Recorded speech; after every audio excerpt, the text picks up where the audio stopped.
Bismillahirrahmanirrahim. Assalamualaikum warahmatullahi wabarakatuh.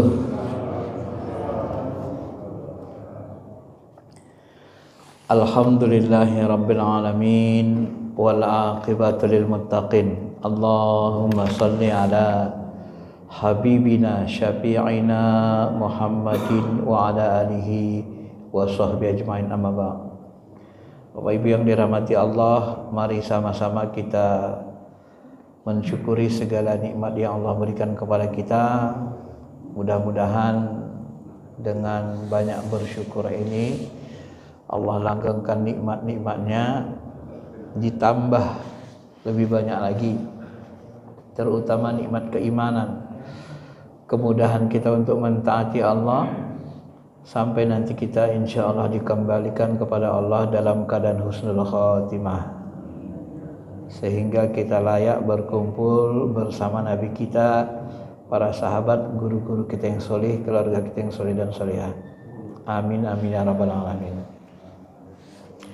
Bapak Ibu yang dirahmati Allah Subhanahu wa taala, subuh ini kita akan membahas hikmah dari ibadah haji dan kurban.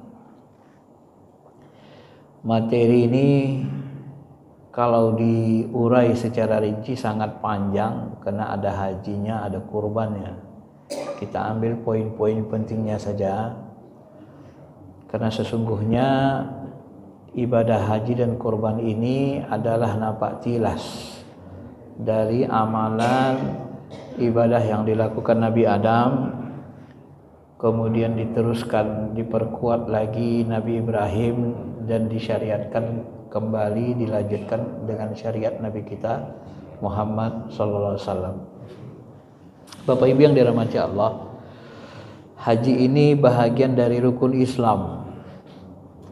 Rukun itu setara dengan tiang. Tiang itu setara dengan sesuatu yang dianggap paling pokok, yang kalau dia tidak ada, bangunan keislaman kita itu bisa roboh.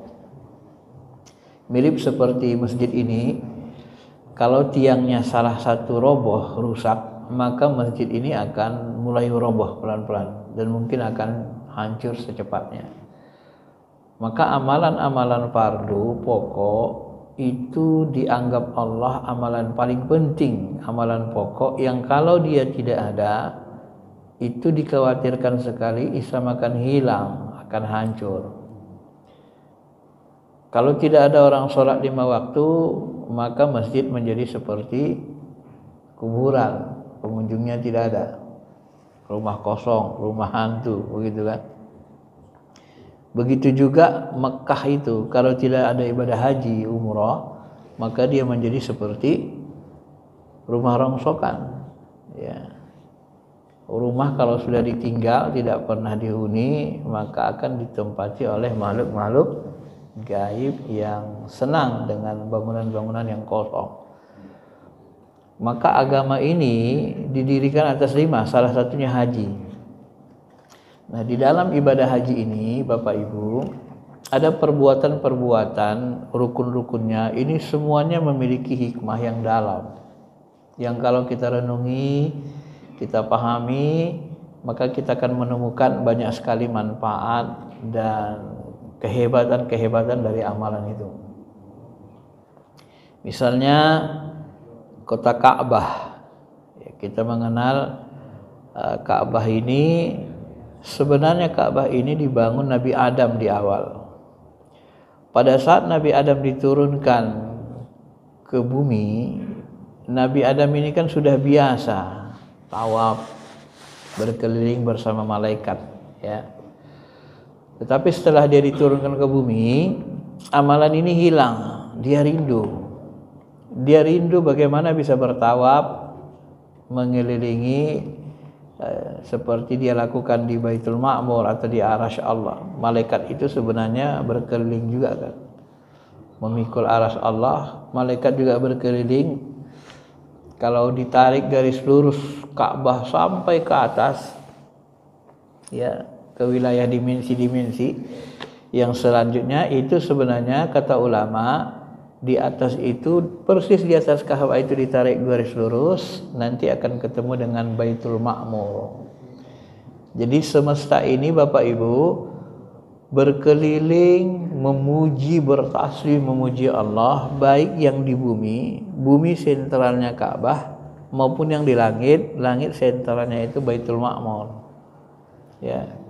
Nah, kalau di alam ketinggian, wilayah dimensi yang lebih halus, Baitul Ma'mur itulah menjadi rumah Allah gitu ya.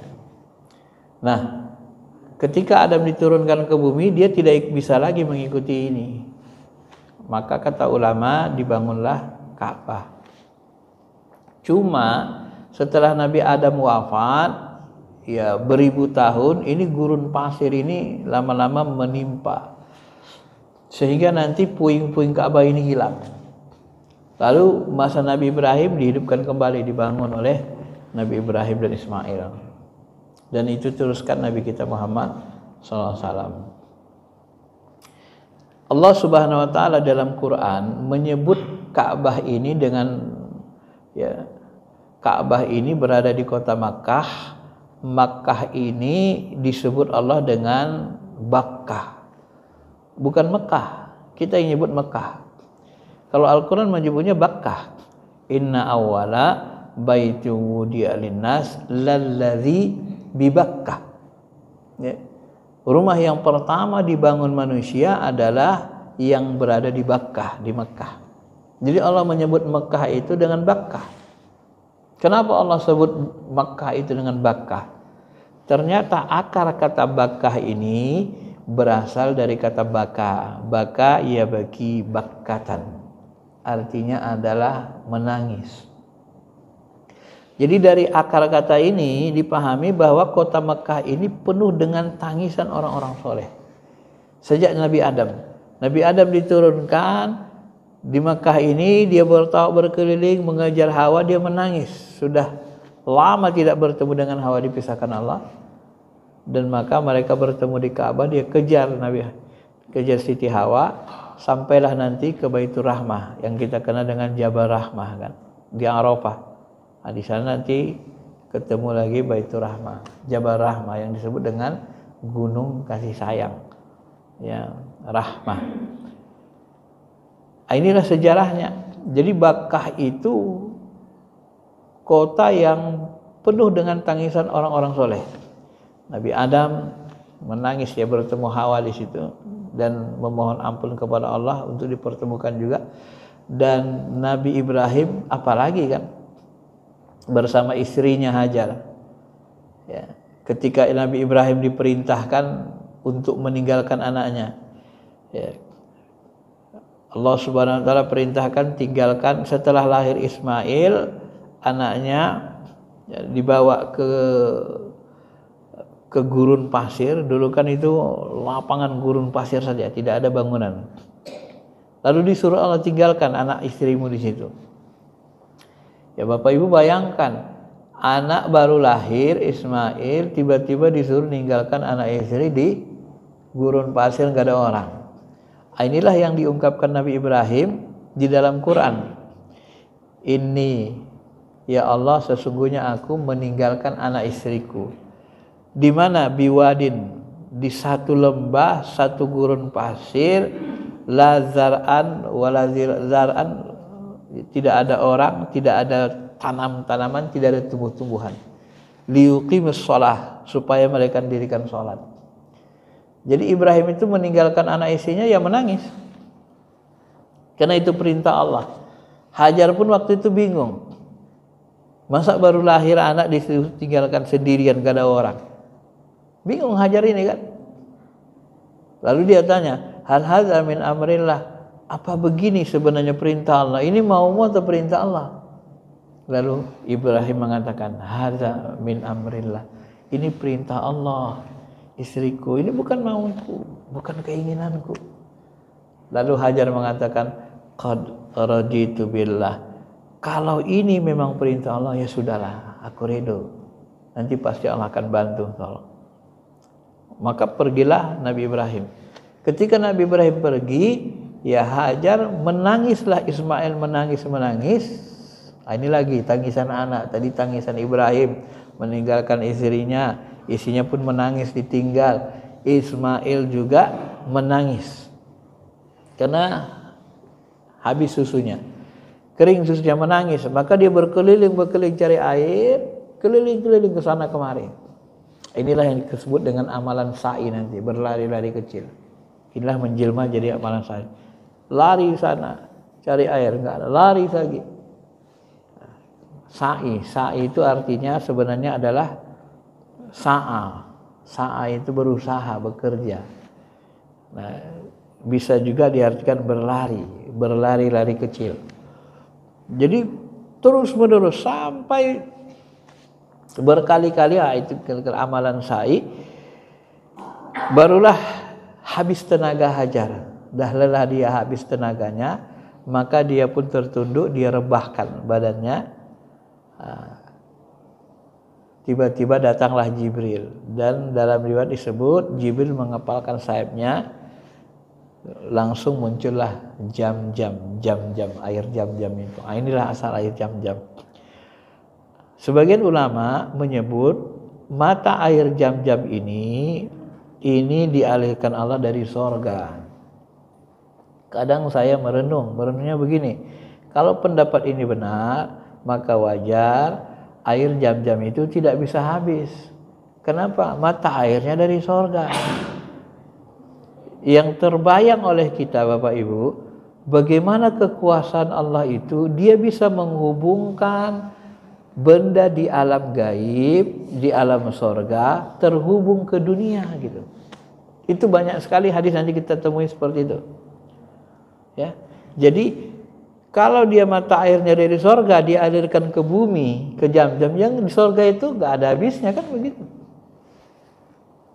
Sorga itu kan nggak ada habisnya. Maka air jam-jam itu nggak bisa habis, kecuali Allah hilangkan mata airnya gitu.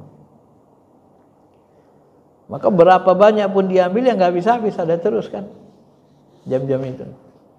Nah, ini kalau betul pendapat ulama seperti ini, wajar kalau air jam-jam itu tidak bisa habis.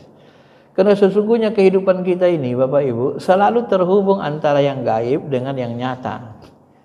Maka hidup kita ini sebenarnya selalu berada di dua alam atau minimal dua dimensi. Jasmani kita ada, ruhani kita ada. Yang menggerakkan yang nyata jasmani ruh kita. Ruh kita itu alam gaib, dimensi lain, tapi dia bisa menggerakkan yang nyata, terhubung. Nah, air jam-jam itu kalau betul pendapat ulama ini mata air dari surga, ya terhubung ke bumi, mengalir. Makanya nggak bisa habis airnya. Nah, inilah teknologi atau kehebatan ilmu Allah yang tak dimiliki oleh makhluk. Ini luar biasanya Allah SWT.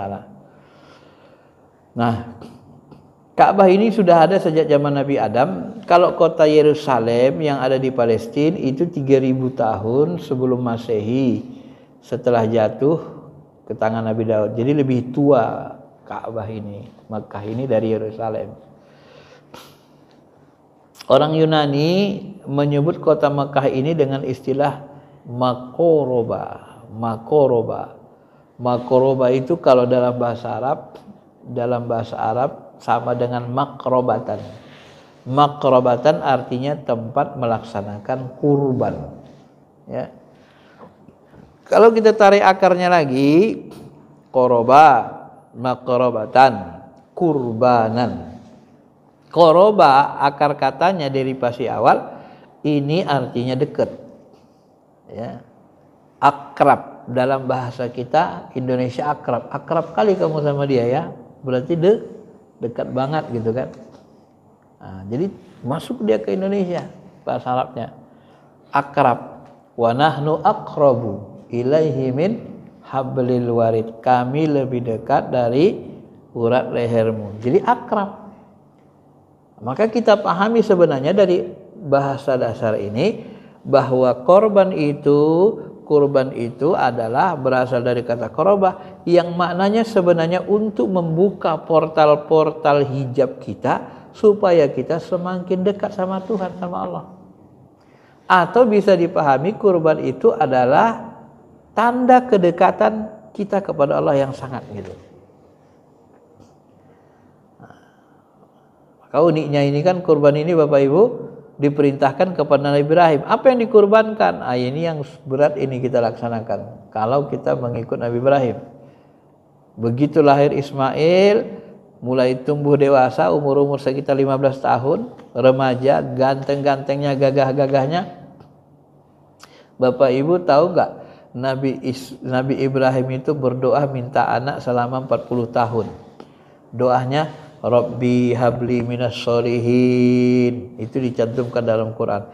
Ya Tuhanku, berikanlah aku anak soleh yang menggantikan aku, meneruskan kerja dakwahku, risalah kenabian. Rabbi habli minas sholihin. Berikan aku anak soleh. Sementara istrinya Hajar mandul. Dan dia berdoa 40 tahun. Nah setelah 40 tahun dia berdoa, baru dikabulkan Allah ini doanya nih. Bayangkan setingkat Nabi itu nunda 40 tahun baru kabul. Kenapa permintaannya berat? Beratnya apa? Ya bagaimana wanita mandul bisa melahirkan kan? Udah tua. Adal kibari bahasanya kan. Udah tua, udah menopause, udah nggak bisa melahirkan lagi, udah mandul. Ya gimana mau bisa? Ini kan berat permintaannya. Maka ditunda Allah. Sampai 40 tahun wa basyarnahum bighulamin. Kami beri kabar gembira kepada Ibrahim akan kelahiran seorang anak gulamin. Nah, baru dia dapat. Nah, setelah Allah mengabulkan doa Nabi Ibrahim, maka dibuatlah namanya Ismail. Kenapa dibuat namanya Ismail? Karena Ismail itu sebenarnya berasal dari kata Ibrani. Karena kitab suci Ibrahim dan Isa itu berasal dari Ibrani. Ismail kalau dalam bahasa Arabnya itu Isma, bahasa Ibraninya Isma, dan Il itu sebutan untuk Allah. Orang Ibrani menyebut Allah itu Elah. Itu Allah. Ya. Yahwi, Elah, Il. Nah, jadi Isma itu mendengar, El itu Allah. Ismail artinya Allah mendengar doa Nabi Ibrahim. Maka sebut namanya Ismail. Kenapa? Karena dikabulkan Allah doanya. Maka disebutlah Ismail. Nah, setelah ini lahir, beranjak dewasa, falamma balagha ma'ahu sa'ya, maka tatkala Ismail itu sudah mulai dewasa, beranjak dewasa. Lalu apa yang terjadi? Yang terjadi ini yang luar biasa kan, disuruh korbankan kan. Nah, disuruh dipotong lehernya. Ya bunayya inni ara fil manam. Wahai anakku, aku berkali-kali mimpi. Anni azbahuka fanzur madza tara. Aku mimpi diperintah Allah menyembelih lehermu, motong lehermu. Gimana menurutmu? Nah, ini mimpi Ibrahim ini berkali-kali. Ada yang menyebut 9 atau sampai 11 kali. Awalnya dia enggak, kurang percaya, ragu. Betul enggak Allah merintah gini? Betul enggak? Betul enggak? Bingung Nabi Ibrahim. Ya. Kan aneh sebenarnya Bapak Ibu. Masa Allah Tuhan kita nyuruh motong anak kita, bunuh anak? Secara logika sederhana kan aneh kan? Ada enggak Tuhan yang tega menyuruh kita bunuh anak kita, potong lehernya? Kalau ini kita terapkan dalam kehidupan ini dan ini masih berlaku, ya saya khawatir setiap tahun banyak orang murtad Pak. Begitu sudah ada murtad dia. Ah Tuhan kayak apaan kayak gini, anakku 3 disuruh tiap tahun potong anak katanya kan. 3 tahun dah habis anakku, melahirkan aja susah. Nggak mau orang masih Islam kan. Bisa-bisa nggak ada yang muslim lagi. Ini beratnya ini. Nah, kenapa perintah kurban ini diperintahkan Allah? Ternyata Ibrahim ini dalam tafsir Ibnu Katsir dan banyak kitab tafsir diriwayatkan Nabi Ibrahim ini pernah keceplosan ngomong. Indah kalau orang soleh di tingkat Nabi, tingkat wali, mereka kalau ngomong dia harus dibuktikan. Tuhan minta bukti. Apa dia ceplos? Dia pernah bilang ketika ditanya umatnya, Ibrahim kamu sangat mencintai Allah. Nah, bagaimana kalau Allah minta korban anakmu katanya? Jangankan hartaku, jiwaku, anakku pun kalau minta Allah dikorbankan, kukorbankan katanya. Sebagai bukti cintanya. Jadi dia ceplos ngomongnya. Jangankan harta sekarang, anakku pun kalau diminta Allah kukorbankan. Nah, ini dicatat sama malaikat. Kalau bahasa hari-hari Bapak Ibu, kadang-kadang kan kita ceplos ngomong ke anak, ngomong ke istri, kurang ajar kau. Wah, ini jangan sampai kurang ajar itu dari kolbu kita, itu jadi doa. Begitu kita ngomong gitu, istighfar mohon ampun, ya Allah ampuni aku. Jangan jadikan kata kurang ajar itu, jangan jadikan anakku kurang ajar. Itu tarik langsung Bapak Ibu istighfar. Hati-hati. Apalagi orang yang sudah rajin sholat, rajin ke masjid, rajin ibadah, spiritualnya bagus, tingkat nabi, tingkat wali itu langsung dikes.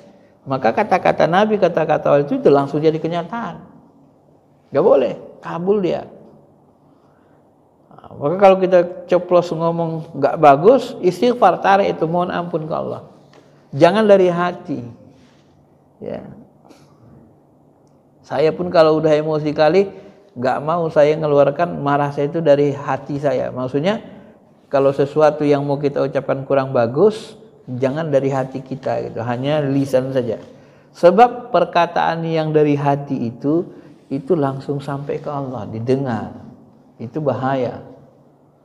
Ya, bahaya. Maka Nabi Ibrahim ketika ngomong itu dibuktikan Tuhan kan. Kalau gitu waktunya nanti ya udah.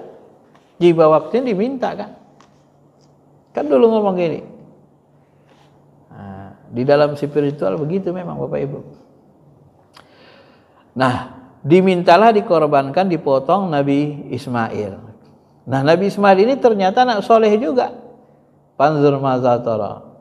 Gimana menurutmu nak? Ini perintah Allah ini, bukan maunya ayah ini, kan? Ya abatif alma tu'mar, satajiduni insyaallah minas sabirin. Ya Allah, silahkan laksanakan apa yang diperintahkan Allah. Mudah-mudahan nanti kita berkumpul dalam golongan orang-orang yang sabar. Jadi suami Nabi, anaknya pun anak soleh, istrinya pun istri solehah. Ini luar biasanya Nabi Ibrahim ini. Kalau Nabi Nuh, anak istrinya tak solehah, diputus Allah nasabnya. Kalau Nabi Musa, ini anaknya nggak ada riwayat. Yang soheh anaknya ini para nabi. Kalau Nabi Isa, nggak ada anaknya, riwayat jadi para nabi lagi. Maka yang uniknya, kenapa Nabi Muhammad itu mengajari kita bersalawat, Allahumma sholli ala Muhammad wa ala ali Muhammad kama shallaita ala Ibrahim wa ala ali Ibrahim. Ini kan sebenarnya unik bahasanya. Allahumma sholli ala sayyidina Muhammad wa ala ali sayyidina Muhammad kama shallaita ala Ibrahim. Ya Allah, berikanlah salawat dan salam kepada Nabi Muhammad, kepada Muhammad dan keluarganya sebagaimana kau berikan salawat dan salam kepada Ibrahim dan keluarganya. Nah, ini luar biasa kan? Kok Nabi enggak ngajari kita, kok Nabi enggak minta sebagaimana engkau berikan salawat dan salam kepada Isa dan keluarganya, kepada Musa keluarganya, Nuh keluarganya. Kenapa harus Nabi Ibrahim? Itu tadi. Kalau Nabi Nuh keluarganya, anak-anaknya kafir. Kalau Nabi Isa, enggak jelas ini anaknya nih. Istrinya, ya. Riwayatnya berbeda-beda kan? Ada yang mengatakan beliau nikah, ada yang mengatakan tidak sempat nikah. Nah, Nabi Musa, dia nikah dengan anak Nabi, tapi anak cucunya enggak kelihatan. Dalam riwayat enggak mutawatir gitu, enggak inilah ya. Anaknya itu jadi Nabi enggak? Itu tidak ada riwayat yang jelas. Tapi kalau Nabi Ibrahim ini anaknya jadi Nabi, Ismail, Ishak, Yakub. Dari Ishak, Yakub ini nanti turun lagi ke kaum Yahudi, itu Nabi Musa. Nah, dari Ishak inilah nanti ini muncul suku Yahudi. Nah, terus nanti ke Nabi Isa. Jadi ada agama Yahudi, ada agama Nasrani, ada agama Islam. Nah, agama-agama Yahudi Nasrani ini disebut oleh orang barat dengan istilah Abrahamic religion. Agama-agama Ibrahim. Kenapa disebut agama Ibrahim? Karena pembawanya anak cucu Nabi Ibrahim. Walaupun dia sebenarnya agama Allah Ta'ala. Jadi dari sini kita pahami, Ibrahim itu mohon kepada Allah, ya Allah jadikanlah anak cucuku juga para nabi. Allah kabulkan, baik, anak cucumu kujadikan jadi para nabi, kecuali min ibadikaz zalimin, kecuali mereka yang zalim maka tidak kupilih, kata Allah. Artinya anak cucu Nabi Ibrahim ini banyak yang orang-orang soleh. Sampai ke Nabi kita Nabi Muhammad itu turunan Nabi Ismail. Makanya Nabi Muhammad SAW pertama kali kan sholat menghadap kemana? Ngikutin orang Nasrani kan, orang Yahudi, ngadap ke Yerusalem. Kemudian diejek-ejek terus, Nabi tidak suka. Ngapain kita ngikuti Muhammad, kata orang Yahudi? Oh, Muhammad aja ngikutin kita kok. Apa buktinya? Tuh lihat tuh, lagi kalau mereka sholat kan ngadap ke Yerusalem, Baitul Maqdis. Dia aja ngikutin kita. Ya enggak, dia nggak harus ikut kita, bukan kita ngikut dia gitu kan. Maka Nabi Muhammad merasa tidak enak hati, lalu qad nara taqalluba wajhika.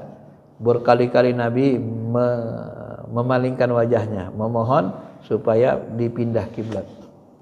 Fawalli wajhaka syatral masjidil haram. Maka palingkanlah wajahmu ke Ka'bah, Masjidil Haram yang dibangun Nabi Ibrahim. Jadi akhirnya Nabi Muhammad mengikuti bangunan Ka'bah yang dibangun kakek neneknya, yaitu Nabi Ibrahim, Ismail. Dan keluarga Ibrahim ini kita kenal dengan keluarga para pecinta. Mereka ini semuanya mencintai Allah. Nabi Ibrahim, Siti Hajar, bahkan ada sebagian ulama seperti Ali Asy'ariyati dalam bukunya Haji itu disebut, di depan Ka'bah itu kan ada batu lingkar 180 derajat tuh kan, depan Ka'bah tuh. Nah, sebagian ulama mengatakan batu yang melingkar 180 derajat itu di bawahnya adalah kuburan Siti Hajar. Apa itu maknanya? Coba bayangkan katanya. Coba renungi dengan baik. Itu Ka'bah itu berada di pangkuan Siti Hajar. Artinya apa? Ka'bah, rumah Allah yang kalian muliakan itu seolah-olah berada di pangkuan Ibunda Hajar. Nah, itulah yang menjadi kiblat kita itu. Ya. Disitulah makam dia. Sebagian ulama menyebut disitulah kuburan dia. Dan itu selalu kan kita lakukan. Itu menjadi tempat suci. Padahal Hajar itu dikenal seorang budak yang hitam kan, pilihan istrinya Sarah. Tapi Allah muliakan dia. Kenapa? Karena keimanan, ketakwaan, kecintaannya kepada Allah. Jadi para nabi, para rasul, keluarga Nabi Ibrahim ini khususnya lagi yang menjadi fokus kita, ini semuanya para kekasih Allah. Ya. Para pecinta Allah, dan karena kecintaan, ketaatan, ketulusan, keikhlasan mereka mentaati Allah, maka dijadikan amalan ibadah mereka itu menjadi amalan pokok umat Islam, haji. Jadi seluruh dunia ngikutin amalan mereka. Ya. Amalan sa'inya, amalan tawafnya, ya, Nabi Ibrahim tawaf, Nabi Ismail bangun Ka'bah dengan Nabi Ibrahim, makanya ada Hijr Ismail, ya. Hijr Ismail, makom Ibrahim. Makom Ibrahim itu tempat pijak. Kalau makam kuburan, kalau makom tempat berpijak kaki. Nah, jadi makom itu tempat kaki Ibrahim berpijak. Makanya ada makom Ibrahim, ada Hijr Ismail. Nah, itu amalan mereka itu.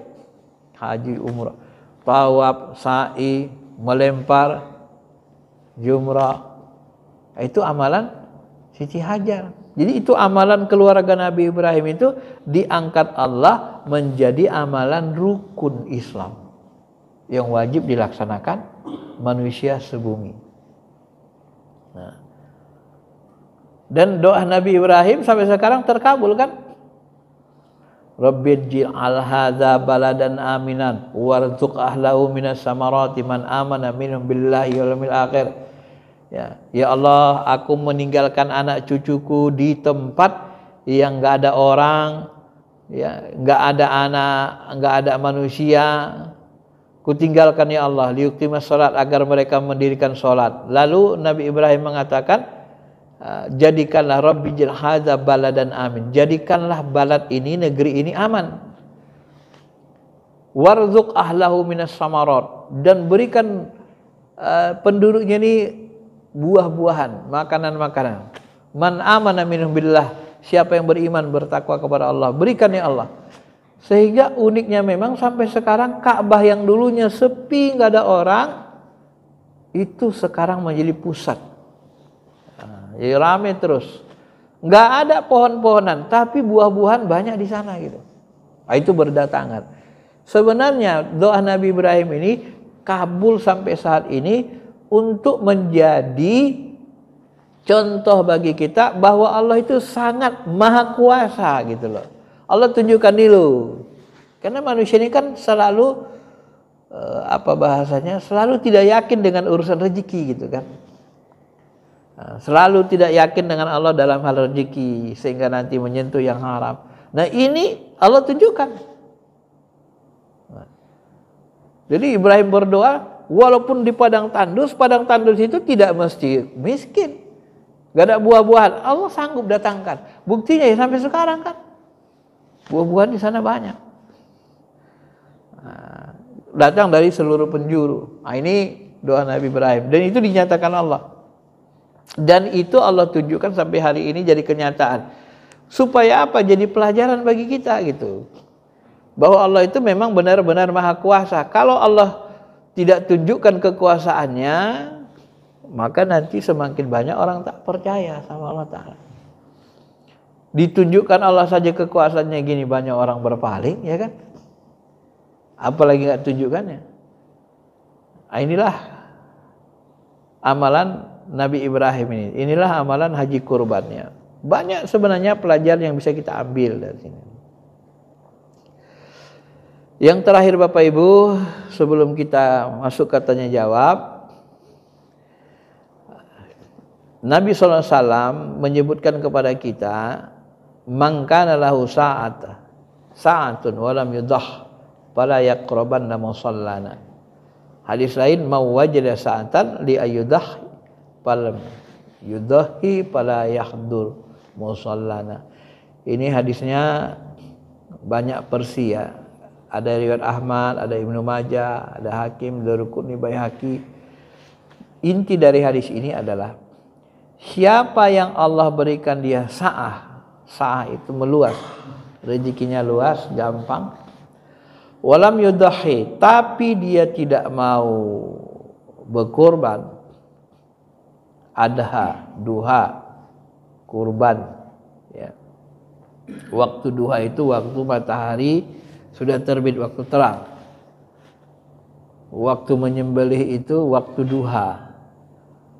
Jadi seolah-olah kalau kita ambil dari akar bahasanya, menyembelih itu adalah sebagai bukti kurban, mendekatkan diri kepada Allah atau tanda kita dekat. Duha itu termasuk, adha di sini itu termasuk cara Allah untuk menerangi hati kita dengan keimanan, rasa cinta tadi, pengorbanan itu. Orang yang cinta kepada Allah pasti hatinya terang. Maka barang siapa yang luas rezekinya tapi tidak mau berkurban, pada yaqrabanna musallana. Ini yang berat nih. Enggak usah dekat-dekat ke masjid kami. Ibarat Pak Najir sini bilang, kalau kalian enggak mau perhatian sama masjid nih, udahlah, usah kalian keluar aja lah.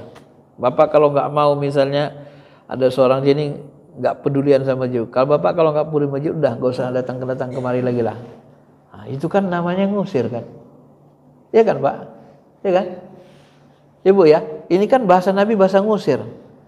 Kalau kamu punya rezeki yang luas, nggak mau korban, udah nggak usah ke masjid lagi. Maka nanti ulama Hanafi menganggap kurban ini jadi wajib. Mereka diwajibkan. Cuma wajib dalam mazhab Hanafi setara dengan sunnah muakkad dalam mazhab Syafi'i. Karena di mazhab Hanafi ada wajib, ada fardu, dibedain. Kenapa dia wajib? Karena dia berdasarkan hadis ahad yang sahih. Kalau dia hadis mutawatir, dia fardu dalilnya. Kalau hadisnya ahad gini sahih, maka dia wajib. Itu mazhab Hanafi. Nah, Imam Syafi'i karena dia hadis ahad, itu dianggap sunnah muakkad, sunnah yang dikuatkan. Itu metodologi berhukumnya sedikit beda ulama mazhab. Tapi dari makna ini kita paham, kalau orang tak mau berkurban berarti nggak ada rasa cinta, berarti nggak ada rasa dekatnya sama Allah. Makanya udahlah, kalau nggak mau dekat sama Allah, nggak ada mau mencintai Allah, itu udah usah aja ke masjid-masjid lagi, kan gitu. Keras juga lumayan, termasuk bahasa keras kan. Maka kita sebagai muslim ya jangan anggap sepele dengan kurban ini. Ya. Kalau guru-guru kita misalnya yang ahli tarekat, yang spiritualnya dalam, sebagian berpendapat bahkan kalau kita nggak punya uang untuk berkurban kambing 2.100.000, 24, 25 macam-macam ya ukurannya, nggak punya uang segitu, di hari kurban itu, hari raya Idul Adha, berapa ada uang kita yang bisa kita korbankan?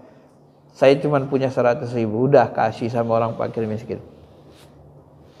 Dalam hati kita, ya Allah, ini yang bisa aku korbankan.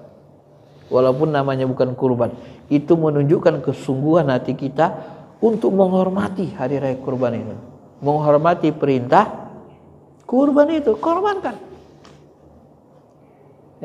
Ya Allah, tahun ini aku hanya punya uang segini untuk kukorbankan. Kasih. Sampai niat kita itu. Ya.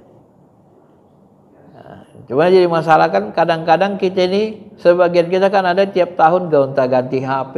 HP-nya nanti ada yang 5 juta. Kalau dia nanti Apple ada yang 12, ada yang 25. Tiap tahun gonta-ganti, giliran kurban enggak kurban dia. Lebih HP-nya tukar-tukar ya. Ini masalah kan. Ada yang bertanya juga, Ustaz, boleh nggak kita kalau kurban ngangsur katanya? Kenapa nggak boleh? Wong beli HP aja kadang kita kredit kan. Keluar Apple yang baru kita kredit. Belinya pakai kartu apa? Kredit card. Potong, boleh, nggak ada masalah. Ya, yang penting kita sanggup, mampu. Ya. Ada di sini nanti diturunkan hukum bolehnya haji itu diangsur juga. Termasuk haji umrah boleh kita ngangsur, nggak ada masalah. Yang penting kita sanggup. Cuma kalau haji, ya jangan terlalu dipaksakan. Jangan dipaksakan dalam arti gini, gara-gara kita ngangsur haji, tak pula sekolah anak kita kan. Nah, karena haji itu bagi yang mampu. Kurban juga sebenarnya, walaupun dia amalan yang sangat-sangat dianjurkan Nabi, tetapi jangan sampai kebutuhan pokoknya tergadaikan, artinya tidak terlaksana gitu ya. Karena dalam Islam ini memang ada amalan yang wajib pokok yang harus kita dulukan, ada amalan sunnah muakkad di bawah wajib dia. Nah, dan itu dalam fikih prioritas harus diprioritaskan yang wajibnya, yang fardunya. Ya. Nah, kurban ini kalau kita luas rezekinya, maka Nabi sangat murka kalau kita tak berkorban. Tapi kalau kita tidak luas rezekinya, berkorbanlah semampu kita. Minimal sebisanya 1 kambing. Kalau tak mampu ya seperti tadi. Walaupun yang tadi secara syariat tidak disebut kurban, tapi secara hakikat kalbu kita menunjukkan bahwa kita taat sama Allah. Kenapa kita lakukan itu? Karena ini Bapak Ibu, kurban ini sebenarnya kalau kita perhatikan ayat lain, la yanalullahu luhumuha wala dima'uha walakin yanaluhut taqwa minkum. Ini kan jelas ayatnya. Tidak sampai kepada Allah daging dan darah binatang-binatang kurban. Kenapa tidak sampai daging darah ke binatang kurban? Karena Allah itu bukan pemakan darah, bukan pemakan daging. Untuk apanya daging sama darah itu? Yang makan darah siapa? Hah? Siluman, ya kan? Yang makan darah kan siluman. Makan darah, makan daging manusia. Ya Allah itu bukan siluman, bukan manusia, bukan setan. Apanya penting sama dia darah itu? Bukan itu yang sampai. Walaki yanaluhut taqwa. Yang sampai ke Allah itu kolbu, hati yang bertakwa tadi. Itulah salah satu dasarnya kenapa kita di hari raya Idul Adha itu korban semampu. Ya Allah, ini yang kusanggup kurbankan. Hanya 100.000 ini yang ada uangku Tuhan. Ya sudah, itu saja. Sampai itu takwa itu ke Tuhan. Itu yang diminta itu. Ya, ketaatan kita, keikhlasan kita. Itulah yang dilakukan Nabi Ibrahim. Ketaatannya, ya, disuruh perintah motor, dia taat saja. Disuruh ninggalkan anak istri, ya taat saja. Keikhlasan, ketaatannya tadi, ketakwaan itu, ketundukan aja. Itulah ciri-ciri orang yang dekat sama Allah di jalan lurus. Kalau iblis, di iblis ini lumayan dia kenal sama Allah, tapi kelemahannya iblis ini nggak mau taat. Dia dialog sama Allah, ciptakan Nabi Adam, lalu suruh sujud, sujudlah. Apa katanya? Dalam hatinya, enak aja lu orang kemarin sore baru diciptain dari tanah lagi disuruh sujud sama gua sudah ribuan tahun di sini, senior, diciptakan dari api lagi lebih hebat, kok sujud sama junior kayak gini, orang kemarin sore baru datang, pendatang baru, cen-cen, kan gitu kan. Itu kan logika iblis. Dia tidak taat. Kenapa dia tidak taat? Karena dia pakai akal saja, dia tidak cinta sama Allah. Maka dalam riwayat disebut, iblis, kenapa kamu nggak mau sujud? Ya mana mungkin aku sujud sama dia, untuk apa aku sujud sama Nabi Adam, ya Allah? Pokoknya aku nggak mau sujud, aku mau sujud hanya samamu aja. Kalau sujud samamu aku mau, kalau sama yang lain selamamu nggak mau. Lalu Allah katakan, lu yang merintah sujud ke Adam itu kan aku, bukan malaikat. Yang merintah kan aku sendiri. Nah, coba. Artinya apa? Yang merintah itu Allah. Kalau kau cinta sama aku, kalau kau memang patuh tunduk sama aku, ya apa aku perintahkan, kerjain aja gitu. Ini yang tak dipunyai iblis. Maka iblis tidak bisa menjadi kekasih. Kenapa? Dia tidak mau berkorban. Dia tidak mau taat. Beda dengan Nabi dan Rasul. Mereka taat, mereka berkorban. Inilah makanya diangkat menjadi kekasih. Kekasih itu cenderung mau mengorbankan apa saja yang diinginkan, diperintahkan sang kekasih. Ya, itu dari segi kenapa kita harus berkorban semampu kita dalam sisi hakikatnya di bulan haji atau di hari raya Idul Adha. Baik, saya kira ini saja penjelasannya. Mudah-mudahan bisa dipahami. Kalau ada Bapak Ibu yang mau bertanya, dipersilakan.